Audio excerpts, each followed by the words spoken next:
Welcome to another video. In this video, I'm gonna go ahead and do the air duct to get air from the rear fog light up to the filter and also the wall. Alright, so with this air duct that just came in today, I'm gonna be using this to help me funnel the air from right here, which is behind the passenger side fog light, and route it to come out of here in order for the air filter to get air. I got this from Amazon. The cool thing about this, it's actually insulated, and I have 8 feet to work with, and obviously the distance from here to right there is not 8 feet, so I definitely have more room. Instead of the first the way that I attach or whatever I do doesn't work out, at least I have 8 more feet to try to figure it out, or just maybe none of it was gonna work. I have to do a redesign, something to help get air.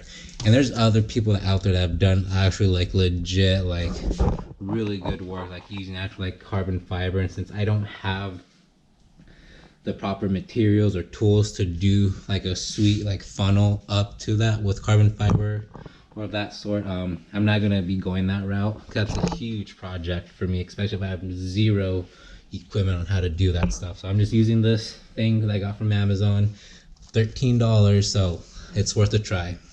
So here's a very sloppy setup mock-up right now. So I have nothing held in place. I just have it just, you know, up against the car. So here is this just right now. So the funnel is gonna be right here. So I'm gonna try, you know, do my best to see how I'm gonna attach it. Air's gonna come in here, and then it's gonna come out right here. This is what I did to attach the little air duct to the air funnel thing. So I drilled 2 holes right here, drilled a hole right there, and I put a hole right there. So what I did, I used zip ties, you know, good old friends, you know, zip ties are our friends here. And I zip tied it around, so I grabbed a few rings, zip tied it together. Same thing on the side, on the bottom, and on the other side. So I have a total of 4 zip ties holding it together. And the duct tape, I have the duct tape because this is I'm noticing it's some, you know, it tears a little easy when you puncture a hole. To avoid that hole from getting bigger, I use duct tape. You know, again, duct tape is also a friend here too. And I just covered up the holes so that the holes don't get, you know, any bigger than they need to be on the outside. Also on the I need to do the bottom. I kind of forgot about that. And also on the inside too, I put some duct tape. I went ahead and removed the air filter so I can have some more room to wiggle around here. So I attached one zip tie to the AC line right here and the other to this line right here. So it's actually pretty, you know, straight. It doesn't feel like it's gonna go anywhere. So that's actually worked out pretty good. So now, so I'm gonna do, just out of precaution, just in case this doesn't tear up, I want to do my best to like where the, you know, where the, I think the air is gonna hit more. I'm gonna put some duct tape right here to give a little bit more air reinforcements, and also to take out, you know, help reduce these little ribs right here to help somewhat make it more of a smoother entry into the curve, and do as much as I can also with some duct tape around here as well. I outlined the whole interior with duct tape. So now it's definitely way more rigid now. I don't have to worry about it tearing from the inside because of all the air, you know, gosh, geez, I say it like so much air is going to go in through here, but with the air, you know, especially like at the points where the air is going to hit like right here and then go up, like it's not going to, you know, tear on me. Same thing with up here too, where the exit's gonna come out. All this is all lined up with duct tape, so now this thing feels pretty pretty solid actually.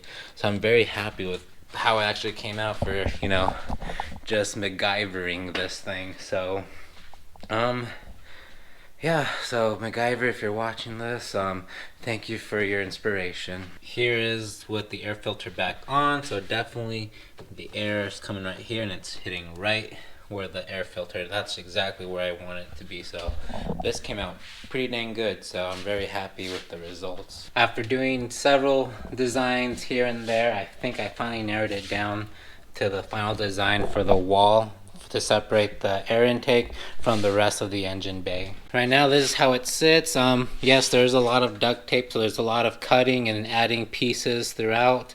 And so what I'm going to do is be a two-piece wall. So I got the top half, which will be easily be able to be removed, and then the bottom half, which is going to pretty much stay there. The reason I'm doing a two-piece approach is if I were to do this all in one piece, which I don't have a large enough sheet to do that, first off, and secondly, most importantly, if I have to remove this wall, I can easily unscrew, you know, from right, because I'm actually connected with screws actually, and I can unscrew it and then come and remove this off, and then, you know, able to whatever, instead of having to, in order to, if it's just one piece, I would probably have to remove the headlight, the filter itself, and then be able to slide this thing out. So it's not really a pretty looking thing right now because of all the duct tape. Like I said, you know, I had some cuts and pieces to add, you know, I needed to add there. You know, I added some few parts here there to, you know, give a little bit of definition, you know, a little triangle piece right here. So yes, so this is where I'm going to put like maybe 2 or 3 screws that connect the top half with the bottom half. And this is how it's going to sit once it's all said and done. Top half, bottom half, now that I have the filter in. So again, my setup will probably be different than somebody else's setup because I do have this coolant hose right here, which is extra because of the supercharger. But if you're just NA, more than likely you do not have this coolant hose. All you have is this and this getting by, and then, you know, some hoses and whatever back here. For the top part of the wall, it's going to be in 2 pieces. So the first half is going to be right here, and then the second half will be this part right here. So I'm going to flip it around so I can align it just right. So yeah, so this is pretty much going to be the outline of my upper part of the wall. And this is aluminum plate. It's a little sheet metal, so I'm going to use a cutter wheel to cut here, and then I'll connect this part right here with this, probably with two screws at least. And yes, and now as far as the bottom part, it actually fits just fine. I don't need to make it into 2 pieces. It'll be just 1 piece. And by the looks of it, if I were to put this in the corner and this, it just barely, the cardboard barely passes the sheet metal. So with that being said, I don't think it will be a bad thing because I do have some weather seal that I'm going to be putting around here, and that'll give that extra snug fit. Speaking of the weather seal, this is what I will be using. So right here it connects onto the sheet metal, and this will help give it nice, snug, tight fit inside the engine bay. As a quick demonstration as how does this weather seal work, you can see where it clips in, and this is where it seals. So the plate goes in here, nice and snug, and yeah, so it'll be like that throughout the wall. Alright, now that I got both for the top part traced out and then the bottom part traced, I'm able to go ahead, get a cutter wheel and start cutting this away. I'm going to do my best. I try to do, when I designed this, or I did my best to limit as much curvature as possible and do a lot of just kind of like square turns and whatnot, and just, you know, a slight, you know, angles and whatnot. So this will be the only part where there's like a slight curvature on the design, which is it's going to be on the top part of the wall right here. That's only going to be the curvature, and everything else is just pretty much just squared cuts, just to make it simple for me because I'm not really much of a fabricator at all. I really don't fabricate, I don't weld, I do not have that skill set. So again, trying to make it easier for me to do this wall. Here is the sheet metal wall now. I still have the protective cover on it, but yeah, that's how it looks. So it's a total of 3 pieces. The top part is going to be 2 pieces. So here's piece 1, then piece 2, and then the bottom half is just 1 piece. And cool thing is this actually can come out without me having to remove the headlight like I thought I was going to, and I don't have to remove the filter either. So it's going to be to maneuver it slightly, finagle it just a little bit, and boom, it's out. So yeah, so 1 piece for the bottom part, total of 3 pieces. And yeah, so I'm gonna go ahead and smooth the corners out so it's not too jaggedy, but it really won't matter because it will be covered with the little weather strip that I have. But just to make it look nice and neat, I'm gonna go ahead and smooth out the edges. And this is what I used, an angle grinder, and I got a cutting wheel to cut the sheet metal. Here's an overview of the wall. So the top half is part 1, piece 2, and then the bottom part is just one piece. So this is the design I went with. Hopefully it works. It seems to work good when I did the cardboard prototype, and when I put everything, in its spot, everything looked pretty good. So now I'm gonna go ahead and see where I want to go ahead and make the hole, drill the holes here, so I can make this into one piece, and then I'll eventually go where do I want to drill the holes here, so that I can make this part all into one piece. But at the same time, because I am gonna, if I have to remove the wall, I need to drill these holes in a place where it's easy for me to access with the, if I can get a ratchet in and be able to disconnect this bottom part from the top part, and then this part will just stay as one piece from here on out. Alright, so the top half is now one piece and fits like a glove. So now I'm gonna figure out where I'm gonna drill the 2 holes here to connect the bottom plate with the top plate.